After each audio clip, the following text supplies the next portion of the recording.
CBS Sports presents the Nextel Direct Connect Halftime Report. Nextel. Get right through. And welcome, friends, to the Nextel Halftime Report from our NFL Today studios. Jim Nance here in New York with Mike Ditka, Randy Cross, Jerry Glanville. 3-3 the score at halftime. Jets in New England. Patriots only 90 total yards. Bledsoe 17 yards passing. Other active games, the Eagles 2 touchdown passes. McNabb to thrash.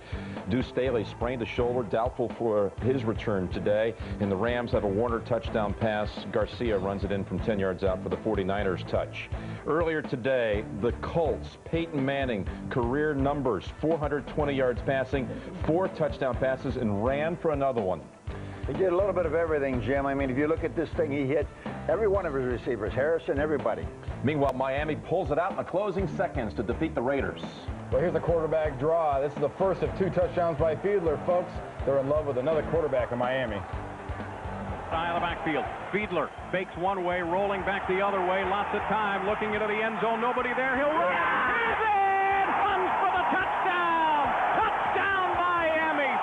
Miami wins it with 5 seconds to go. Next week, the Dolphins will play at St. Louis. Meanwhile, the Giants with an emotional win at Kansas City. And the Giants, the only touchdown of the game, Ron Dane from 7 yards out. After the game, our Leslie Visser spoke with Tiki Barber, who put this win in perspective. In the aftermath of the attack, the New York Giants will be bringing a win back to New York. Tiki, talk a little bit about the range of emotions today. Oh, it was tough from the very beginning. From the first song, you almost wanted to let your emotions go, and you had to hold strong. And we realized that a lot of people were counting on us. A lot of people were looking at us. When we went down to ground zero last week, our police chief told us that the only thing, the best thing you guys could do was go out there and play hard and get a win. And I feel proud that we brought it back to them. And Jerry, being here in New York, you can also sense what this win means. You know, I think if you live in the rest of the United States, you're mad, you're angry, and you want to retaliate. But here in New York, when you see everything, you're still in mourning, and I think this will help the mourning. All right, moving on. The Cowboys hosting San Diego today, and the Chargers 2-0 now behind Doug Flutie. Yeah, Doug Flutie's been a great addition for him. He does a little bit of everything. You never know if he's going to run, pass, jump up in the air, or what. And here he hits Curtis Conway for a touchdown. How about the Chargers locker room afterwards? Get ready and get out of here, but let's go for 3. We got another one coming. We're going to go home and get the third one. Hip, hip! Hooray! Hip, hip! Hooray! Hip, hip! Hooray! Way to go, Chargers! What do you say there, Jerry? Hip, hip, hooray! Hey, I'm happy for him. Chargers are going home 2-0, and next week will host the undefeated Cincinnati Bengals. That's right. Break up the Bengals. What a surprise. Break up the Bengals. And this was the one that really clinched it for him. Gerback picked off.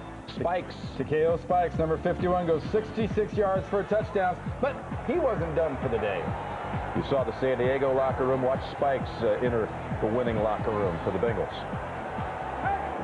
Can we get some believers in the house? Huh? It takes 2. We don't take the show on the road next week. Make it 3. Ooh. Okay, what did you call next week's matchup, Cincinnati, San Diego? The Battle of the Unbeaten. Battle of the Unbeaten. A salute to those 2 teams turning it around here early. Tennessee is 0-2. How about Tennessee and Minnesota? You're going to see that score in a minute. Both 0-2. And the Jags lost Fred Taylor in the first half. In came Stacy Mack. And Big Stacy, 6'1", 236 pounds, put some physical toughness in that Jaguar team, and they out-hit the Titans, my friend. And you said what? Running like a Mack truck today. Big Mack truck. The Jags are 2-0. Cleveland got a win as Tim Couch threw for 3 touchdowns, leading the Browns. Meanwhile, the Bears, Mike Ditka picked it on the NFL Today. You always pick the Bears, but you were really sure this time. Right this time. Well, Jim Miller came in for an injured Shane Matthews, threw for 200-plus yards and 2 scores, and the Falcons get their victory. Jamal Anderson had a 94-yard touchdown catch and run. How about this? Barry Bonds, 2 touchdowns and 2 appearances at the plate. Touchdowns. Two. You can't hit a touchdown. You got 66. Oh, crying in baseball. And how about Sammy Sosa? How many touchdowns? 3 touchdowns for Sammy. In fact, that's 3 home runs in his first 3 at-bats. Boy, that was tough. Wow. Thanks for being with us. Let's stay with football. Halftime report. Thanks for being with us. CBS Sports presents the Nextel Direct Connect Halftime Report. Nextel. Get right through. This is a CBS News update. America fights back. I'm John Roberts reporting. The search pushed on at Ground Zero in Lower Manhattan, where more than 6,000 people are missing 12 days after the terror attack. President Bush returned to the White House from Camp David this afternoon under the protection of jet fighters. Earlier at the presidential retreat, the U.S. flag was raised to full staff, signaling the formal end of mourning. The Taliban claims it has lost track of Osama bin Laden. On the CBS News broadcast Face the Nation today, Defense Secretary Rumsfeld was skeptical. They have networks throughout the country, and it is just not believable that the Taliban do not know where the network can be located and found and either turned over or expelled.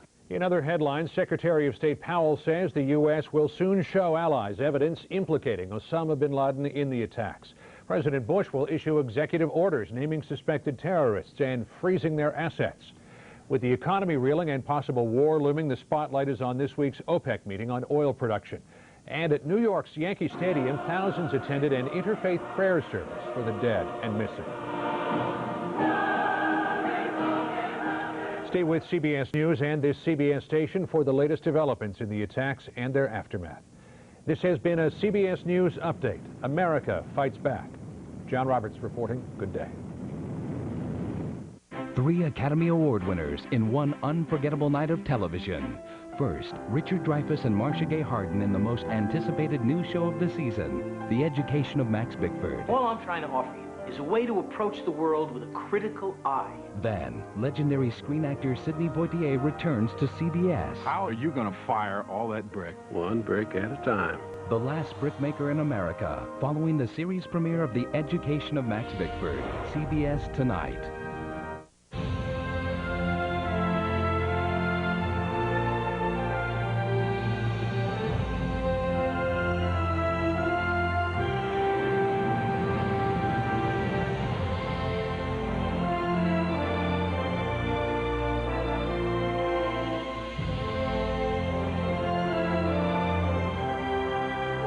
God bless America on 3. 1, 2, 3. God bless America. Some cookies. There's some bananas. These are the men of the NFL. Our friend Julia lived across the street. They know what it takes to help the United Way build stronger communities. On the snap of the ball, quarterback, I want you to... Leadership. Hard work. Based on traditional thinking, dedication. Considered us a realist. Okay, guys, when you pull patience. The out of the water, remember. And of course, airway, support his head. Commitment. CBS Sports presents the Nextel Direct Connect Halftime Report. Nextel. Get right through.